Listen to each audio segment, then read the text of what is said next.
Dalam rangka memperingati Hari Pahlawan, stand up comedy on the weekend menampilkan Soleh Solihun, Mongol, dan Dede Kendor. Menurut saya, makna pahlawan adalah orang yang senantiasa mampu mengorbankan apa yang dia miliki untuk kepentingan bersama. Makna pahlawan itu bisa memberikan kita inspirasi supaya kita bisa buat semangat terus, buat supaya kita juga nggak dijajah terus sama negara-negara lain. Pahlawan itu adalah yang membela negara kita sampai negara kita itu maju seperti ini.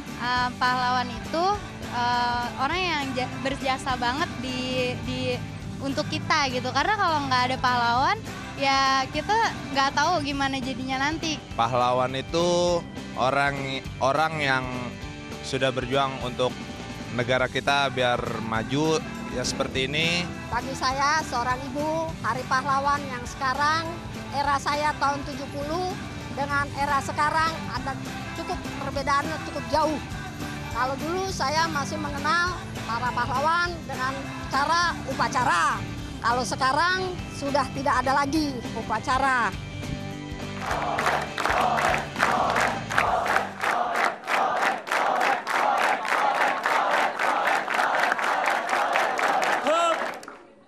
Terima kasih. Beri tepuk tangan dulu untuk kita semua. Assalamualaikum warahmatullahi wabarakatuh. Hari ini kita bakal bicara soal Hari Pahlawan ya. Ngomong-ngomong soal pahlawan, salah satu profesi yang erat kaitannya dengan kepahlawanan adalah wartawan. Saya 7 tahun jadi wartawan, beneran ini, bukan mau ngelucu.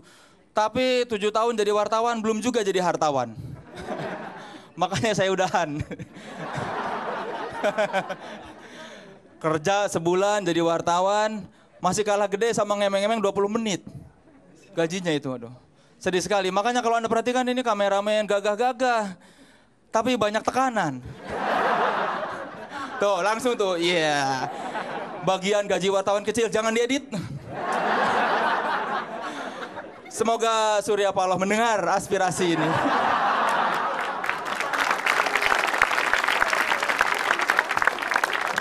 Tapi saya bukan jadi wartawan TV atau wartawan perang politik karena saya 7 tahun jadi wartawan musik. Kenapa saya jadi wartawan musik? Karena saya jadi musisi tidak pantas. Nyanyi juga fales. Sampai sekarang saya belum menemukan kunci gitar yang pas buat suara saya. Yang paling pas dengan suara saya adalah suara tam-tam, kan? Tak tung tung tak tung. Ada juga wartawan-wartawan baru itu pasti selalu cengak-cengok ngelihat celingak-celinguk, tidak tahu harus berbuat apa, tidak percaya diri. Pasti wartawan magang yang tidak tahu mau ngambil makanan banyak, takut dianggap oh ini nanti ditagih, jangan-jangan dipulangnya nih. Mau nanya juga ragu-ragu. Ada wartawan yang sok gaul, pasti semua disapa dari ujung pintu sampai ke semua, sampai artis belagu dia. Biasanya wartawan senior ngomongnya lebih kenceng biasanya di antara yang lain. Saya mah tidak, saya biasa saja. Ada juga wartawan bodrek. Nah ini nih perlu diketahui nih. Ada istilah di dunia kewartawanan yang bernama wartawan bodrek. Bukan bodoh dan torek ya. Saya juga tidak tahu apa artinya. Itu wartawan-wartawan yang tanpa surat kabar. Mereka mengaku dirinya wartawan tapi tidak punya media. Bisa dilihat dari berapa banyak goodie bags yang dia bawa. Wartawan bodrek itu bisa terlihat kalau di konferensi persnya gerasa-gerusuk. Goodie bags banyak, segala macam produk ada. Dari produk elektronik, produk kecantikan, produk otomotif. Jadi dia kayak kita datang ke pameran semua flyer dibawa. Semakin sore konferensi persnya semakin banyak goodie bagsnya. Ini yang paling menarik nih, wartawan infotainment ini selalu merasa ingin mewawancari eksklusif. Padahal eksklusif versi mereka adalah naruh mic rame-rame. Kamera lebih dekat, mikrofon rame-rame itu disebut eksklusif. Nanti tayangnya dari pagi sampai sore sama semua ya. Dan kalau itu konferensi pers launching album, yang diberitain bukan album, tapi kapan punya momongan.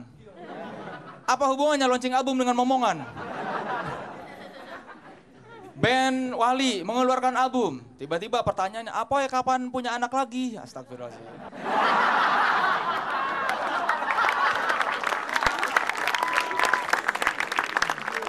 Tapi enaknya jadi wartawan hiburan itu bisa cipika-cipiki sama artis. Kalau Anda pasti hanya bisa membayangkan bagaimana lembutnya kulit artis. Saya sudah merasakan cipika-cipiki sama artis. Grogi. Karena wajah saya berminyak. Apalagi ya wartawan. Tapi saya milih jadi wartawan dulu karena apa? Karena pengen jadi Superman. Clark Kent siapa? Clark Kent profesinya wartawan kan? Peter Parker wartawan. Tapi di sini tidak ada yang kayak Clark Kent dan kayak Peter Parker ya. Di sini tidak ada yang wartawan berjas. Yang berjas biasanya hartawan. Tapi enaknya jadi wartawan kalau melanggar lampu lalu lintas itu bisa ditunjukkan kartu pers dan kita bisa lewat dari razia. Percaya tidak percaya? Percaya, percayalah sama Gusti Allah. Bisa dilihat dari seberapa senior dia wartawan, seberapa lama dia jadi wartawan ketika ditilang. Wartawan baru biasanya akan ragu-ragu kalau keluarin kartu pers bakal lolos enggak ya dari razia. Tapi wartawan yang sudah 5 tahun pasti santai aja begitu nerobos lampu merah. Oh maaf Pak, liputan. Saya pun sudah tidak jadi wartawan, percaya diri ngeluarin. Demi tidak ditilang. Itulah kartu sakti. Ya di hari pahlawan ini mari kita doakan semoga wartawan pada sejahtera.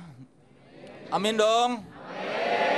Jangan menghalangi Anda untuk menjadi wartawan. Pada nggak mau jadi wartawan ya? Jadi wartawan dulu, banyak kenalan, terus masuk TV. Iya. Nggak juga ya? Kalian mau jadi apa dalam hidup ini?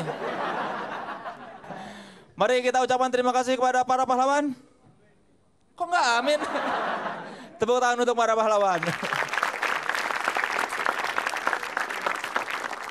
Ya sudahlah, daripada saya banyak ngomong, nanti dicekal wartawan, tidak diliput sama media. Karena yang membuat artis besar adalah wartawan. Selain takdir dan juga kehendak Gusti Allah. Terima kasih saudara-saudara, selamat malam. Saya Soleh Solihun, Assalamualaikum warahmatullahi wabarakatuh. Mari kita mengheningkan cipta, mulai, selesai. Gua belum doa ya Allah.